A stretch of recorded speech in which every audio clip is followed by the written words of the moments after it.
ดีครับผม NM Family ครับครับสำหรับคลิปนี้นะครับก็จะมานำเสนอเกี่ยวกับเครื่องตกน้ำนะครับมือถือตกน้ำนะครับอันนี้เป็น Samsung ครับ J7 Prime นะครับหรือรุ่น Samsung G610F นะครับผมตัวนี้ลูกค้าทำตกน้ำนะครับทิ้งไว้ประมาณ 1-2 วันแล้วนะครับซึ่งจะเอามาส่งซ่อมนะครับก็สำหรับรุ่นนี้นะครับเป็นเอกลักษณ์ของ Samsung อย่างหนึ่งนะครับในรุ่นตระกูลประมาณ J7 Prime J7 อะไรพวกนี้นะครับก็หลังจากตกน้ำแล้วถ้าลูกค้ายังฝืนใช้งานก็อาจจะเกิดปัญหาเกี่ยวกับระบบชาร์จที่มีปัญหาครับ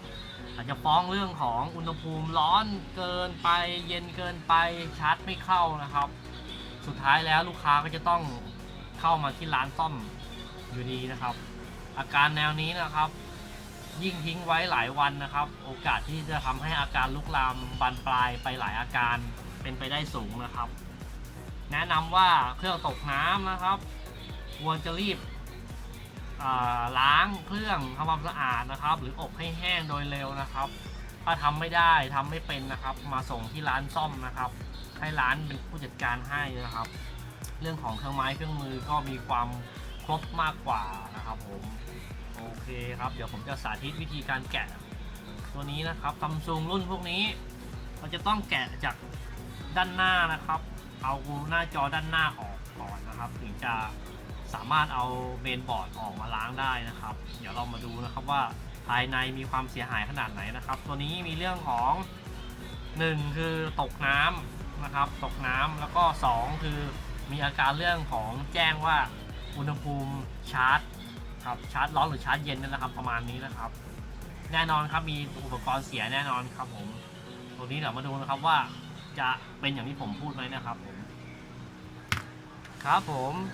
สำหรับรุ่นนี้นะครับก็จะต้องทำการแกะหน้าจอออกแบบนี้นะครับถึงจะเอาเมนบอร์ดออกมาได้นะครับเราต้องใช้เวลาในการเลาะแล้วก็ใจเย็นๆนะครับผมโอเคเดี๋ยวมาดูตอนขั้นตอนที่เปิดออกมาแล้วนะครับครับหลังจากที่เราเลาะกาวออกแล้วนะครับเลาะหน้าจอแล้วก็จะเป็นแบบนี้ครับผมหน้าจอรุ่นนี้จะเป็นแบบนี้นะครับเราจะเอาเมนบอร์ดออกได้เราจะต้องมาถอดสกรูที่อยู่ใต้จอทั้งหมดนี่นะครับเพื่อจะเอาเมนบอร์ดออกมานะครับหน้าจอรุ่นนี้มีความพิเศษกว่าหน้าจอ Samsung รุ่นอื่นๆหลายๆรุ่นนะครับจะอาจจะทำแบบนี้เหมือนกันนะครับเพราะว่าหน้าจอรุ่นนี้เป็นหน้าจอแบบแบ็คไลท์นะครับเดี๋ยวจะมาอธิบายให้ฟังเกี่ยวกับเรื่องของหน้าจอนะครับว่ามีกี่ชนิดนะครับเอาไว้คลิปต่อไปนะครับผมโอเคคลิปนี้เดี๋ยวมาเอาเมนบอร์ดออกก่อนครับ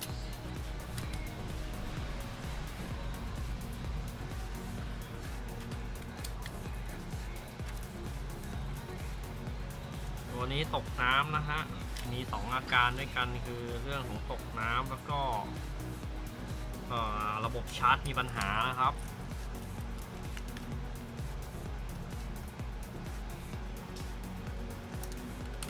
สกรูก็มีอยู่10กว่าตัวนะครับผม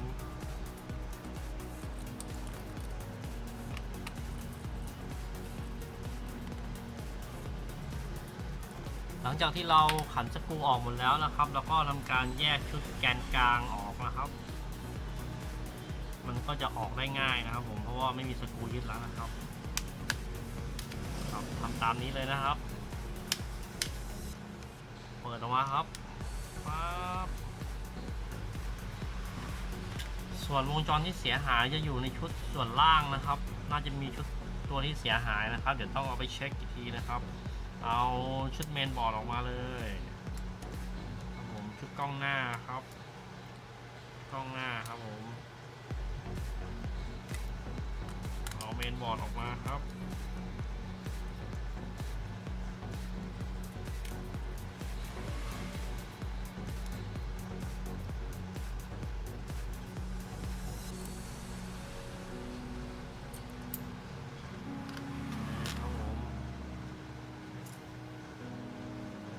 ครับผมมีร่องรอยคราบสนิมคราบน้ำอยู่บริเวณนี้นะครับเดี๋ยวจะทำความสะอาดนะครับแล้วก็ คาดว่าน่าจะมีอุปกรณ์เสียหายบางตัวนะครับ เรื่องของระบบชาร์จนะครับเดี๋ยวลองแก้ไขนะฮะครับผมส่วนด้านหลังของจอภาพนะครับรุ่นนี้เป็นหน้าจอแบบแบ็คไลท์นะครับแบ็คไลท์ก็คือจะมีฉากอยู่ด้านหลังอันนี้จะเป็นแถบ LED นะครับ LED ครับส่องแสงออกไปแล้วก็ใช้ฉากหลังในการสะท้อนแสงกลับมาที่ด้านหน้านะครับนี่เขาเรียกว่า LED backlight นะครับใช้ฉากสะท้อนแสงครับเวลาน้ำเข้าก็จะมีปัญหาเรื่องคราบน้ำแบบนี้นะครับอันนี้ก็จะต้องแกะความสะอาดเหมือนกันนะครับผมสำหรับค่าซ่อมที่ประเมินไว้ให้ลูกค้านะครับอยู่ในงบประมาณไม่เกิน 1,500 บาทนะครับผม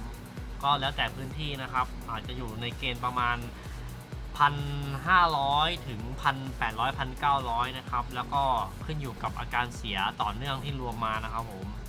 ครับโอเคเดี๋ยวตอนนี้เราจะแกะล้างความสะอาดนะครับแล้วก็ทำการซ่อมชุดแผงวงจรนะครับผมโอเคครับผมจากการตรวจสอบนะครับก็จะเห็นได้ว่ามีอุปกรณ์บริเวณใกล้ๆตัวไม้นะครับบริเวณใกล้ๆตัวไม้เดี๋ยวผมจะชี้ให้ดูนะครับ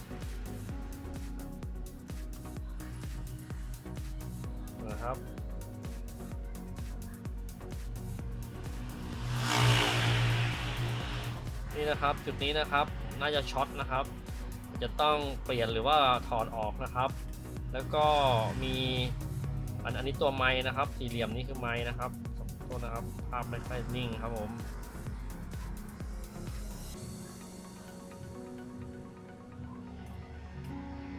นี่คือไม้นะครับนี่นะครับไม้ครับผมส่วนที่เสียหายก็อยู่ด้านล่างของไม้นะครับ